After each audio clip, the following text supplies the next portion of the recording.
दोस्तों, हमारे हिंदू संस्कृति में प्रत्येक घर में प्रतिदिन पूजा पाठ करने की परंपरा है और इसके लिए सभी अपने घरों में अपने आराध्य का छोटा सा ही क्यों ना हो, लेकिन एक मंदिर अवश्य ही बनाते हैं। नियमित पूजा पाठ करने से न केवल मानसिक शांति मिलती है, बल्कि पूरे घर में सकारात्मक ऊर्जा भी व्याप्त हो जाती है। परंतु यह बात भी सच है कि पूजा पाठ करने के कुछ नियम भी होते हैं, जिन्हें यदि हम नजरअंदाज कर देते हैं तो हमें हमारी पूजा का पूरी तरह से फल प्राप्त नहीं होता। पूजा करने के नियम प्राचीन काल से ही चले आ रहे हैं, जो कि एक ठोस धरातल पर आध्यात्मिक और वैज्ञानिक दोनों ही दृष्टिकोण से ध्यान में रखकर बनाए गए हैं। इसलिए हमें इन नियमों को बिल्कुल भी अनदेखा नहीं करना चाहिए। ऐसा ही एक महत्वपूर्ण नियम है घंटा नाद, यानी कि पूजा करते समय हम जब घंटी बजाते हैं, उसे बजाने के लिए शास्त्रों में कुछ नियम निर्धारित किए गए हैं। शास्त्रों में देवताओं के सामने घंटी बजाने का बहुत अधिक महत्व बताया गया है, जिसे हम इस कृष्ण श्लोक के द्वारा समझ सकते हैं। आगम अर्थम तु देवानाम, गमन अर्थम तु राक्षससाम, घन्नत्ता रावम, करोम्य अदो देवता आह्वाना लांछनम। इसका अर्थ है कि घंटी बजाने से देवताओं का आगमन और राक्षसों का गुमान होता है, और जो घंटियां राक्षसों से हमारी रक्षा करती है उसे हमारा नमन है। तो चलिए दोस्तों, जान लेते हैं कि पूजा करते समय जब हम घंटी बजाते हैं तो उसके पीछे क्या कारण है, घंटी को बजाने के क्या नियम है, और पूजा के वक्त घंटी बजाते समय होने वाली गलतियां कौन सी है जो हमें भूल कर भी नहीं करनी चाहिए। दोस्तों, क्या आपने कभी अपने घर के मंदिर में रखी हुई घंटी को ध्यान से देखा है?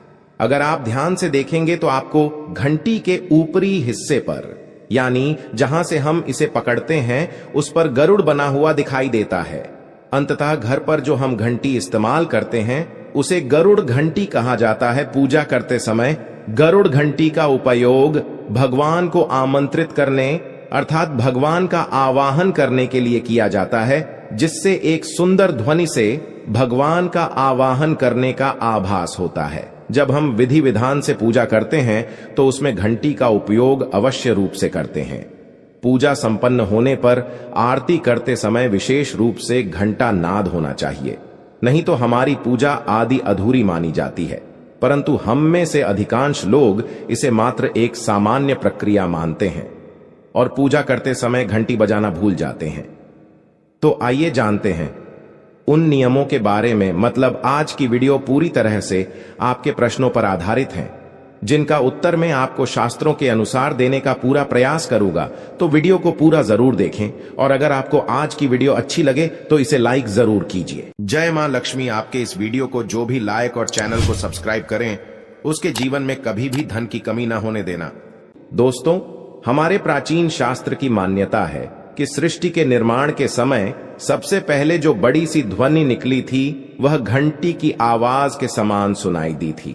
घंटी की ध्वनि में ओमकार नाथ का भी आभास होता है, इसलिए घंटी को ईश्वर की आवाज मानते हुए पूजा में स्थान मिला है। इसलिए घंटी का कभी भी अपमान न करें, और जिस तरह से देवी देवताओं की पूजा की जाती है वैसे ही घंटे की भी पूजा करनी चाहिए। दूसरी बात, घंटी को प्रणाम करके ही उसे बजाना चाहिए। बिना प्रणाम किए घंटी बजाना अच्छा नहीं माना जाता।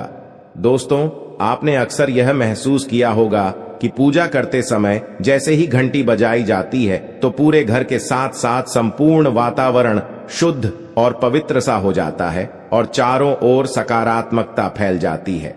लेकिन यदि हम नियमों को नजरअंदाज कर देते हैं तो हमें इसका संपूर्ण फल नहीं मिल पाता है। दोस्तों, अधिकतर लोग पूजा संपन्न होने पर केवल आरती के समय ही घंटी बजाते हैं, लेकिन यह भी ध्यान रखें कि भगवान को जल अर्पण करते समय, धूप दीप लगाते समय, नैवेद्य अर्पण करते समय घंटा नाद करना चाहिए। ऐसा करने से हमारी पूजा संपन्न मानी जाती है। दोस्तों, घंटी बजाते समय भगवान का नाम अथवा आरती अवश्य बोलनी चाहिए, 1 या 2 मिनट ही क्यों ना हो, परंतु प्रतिदिन सुबह शाम घर में घंटी अवश्य बजानी चाहिए।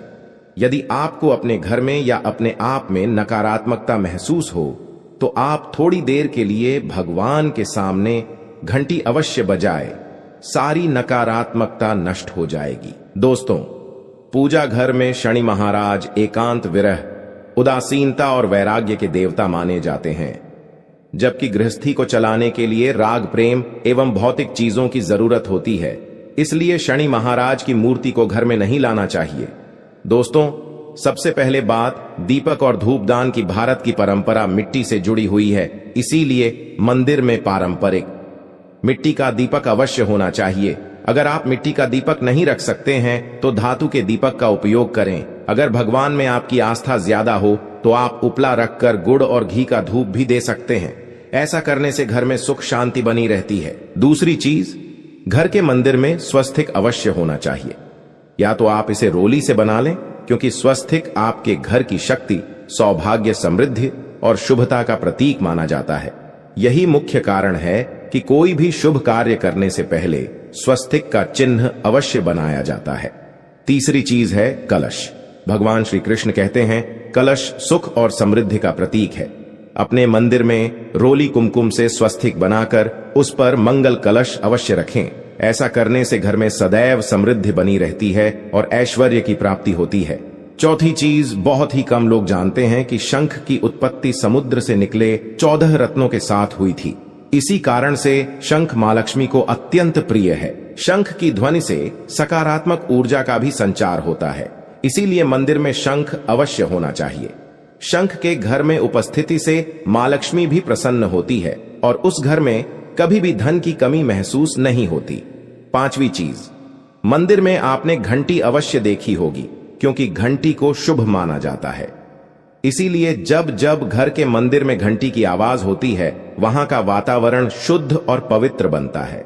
जिस घर में पूजा के दौरान घंटी बजाई जाती है, उस घर के आसपास की सभी नकारात्मक शक्तियां दूर हो जाती हैं और साथ ही सुख समृद्धि के द्वार खुलने लगते हैं।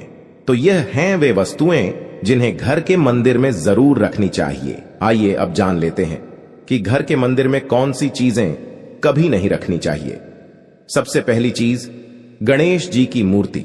घर में कभी भी गणेश जी की मूर्ति 3 अथवा 5 ऐसी विषम संख्या में ना रखें। अपने मंदिर में गणेश जी की केवल 2 मूर्तियां रखें। इसे शुभ माना जाता है। अगर आप अपने मंगल की कामना करते हैं तो गणेश जी की मूर्ति मुख्य द्वार पर अंदर की तरफ मुख करके लगा ले। कई लोग ये गलती करते हैं कि मुख्य द्वार पर गणेश जी की मूर्ति बाहर की ओर मुख करके लगा देते हैं, जिससे उन्हें काफी नुकसान का सामना करना पड़ता है। अगर आप चाहे तो मुख्य द्वार के दोनों ओर लगा दें या फिर मुख्य द्वार के अंदर की ओर लगाइए, लेकिन बाहर की ओर कभी भी नहीं लगानी चाहिए। दूसरी चीज, टूटे हुए चावल। अपने मंदिर में कभी भी टूटे हुए चावल ना रखें। इसके साथ ही पुराने चढ़ाए हुए चावल अधिक समय तक ना रखें। यह नकारात्मक ऊर्जा फैलाते हैं। यह बात भी ध्यान रहे कि आप मंदिर में रखने वाले चावलों का इस्तेमाल हल्दी में भिगोकर ही करें। इससे अधिक शुभ परिणाम मिलेंगे। 3 पूर्वजों की तस्वीरें। इसके साथ ही अगर आपके घर के मंदिर में पूर्वजों की तस्वीरें रखी हुई हैं तो उन्हें तत्काल बाहर निकाल दें। यह आपके परिवार के लिए काफी अशुभ है। धर्म ग्रंथों के अनुसार पूर्वज पूजनीय है, लेकिन वह देवताओं के बराबर नहीं है। इसलिए अपने पूजा घर में कभी भी मृत परिजनों की तस्वीरें ना रखें। यह आपके लिए अशुभ संकेत है। इसके परिणाम भी काफी घातक हो सकते हैं और मंदिर का वातावरण भी नकारात्मक हो सकता है। इसके अलावा अगर आप किसी साधु संत को मानते हैं तो उनकी तस्वीर भी घर की किसी दीवार पर लगाएं। उसे पूजा घर में भूल से भी ना रखें। यह घर के वातावरण को नकारात्मक बनाता है। इसके साथ ही महाकाली, काल भैरव की मूर्तियां भी पूजा घर में नहीं रखनी चाहिए। और हां दोस्तों, ध्यान रहे कि मां लक्ष्मी के खड़े स्वरूप की पूजा मत कीजिएगा, क्योंकि मां लक्ष्मी हमेशा बैठी हुई मुद्रा में होती है। इसलिए उनके बैठे हुए स्वरूप को ही पूजना सही है। चलिए दोस्तों, अब हम आपको बताते हैं उन अति महत्वपूर्ण चीजों के बारे में जो आपके पूजा घर में होनी ही चाहिए। धर्म ग्रंथों में इन चीजों को अत्यधिक पवित्र और खुशहाली के साथ साथ समृद्धि का प्रतीक माना गया है। ये चीजें आपको खुशियों की चौखट पर खड़ा करती है, इसलिए ये आपके मंदिर में होनी ही चाहिए। गंगा जल की पवित्रता के बारे में तो आप जानते ही होंगे। मां गंगा जो हर किसी के पापों को धुल देती है, लोगों को शांति देती है। अगर आप भी अपने जीवन में सुख और शांति कायम रखना चाहते हैं तो घर के मंदिर में गंगा जल होना ही चाहिए। इसके लिए आप एक तांबे के पात्र में गंगा जल को भरकर रख सकते हैं। यह आपके परिवार में सुख शांति का प्रतीक है, जो घर की पवित्रता को भी बनाए रखता है। इसलिए कभी भी प्लास्टिक की बोतल या अपवित्र बर्तन जैसे स्टील या लोहे के बर्तनों में गंगा जल नहीं रखना चाहिए। ये अशुभ होता है। और अगर आप महालक्ष्मी को प्रसन्न करना चाहते हैं तो पूजा करते समय मां लक्ष्मी को कमल का फूल चढ़ाएं। मां लक्ष्मी कमल के फूल पर ही विराजमान रहती है। उन्हें बेहद प्रिय होता है क्योंकि ये कीचड़ से निकलकर भी दुनिया में खूबसूरती और पवित्रता बिखेरता है। इसलिए माता लक्ष्मी की पूजा करते समय कमल का फूल जरूर चढ़ाना चाहिए। ऐसा करने से कई गुना लाभ आपको मिलेगा।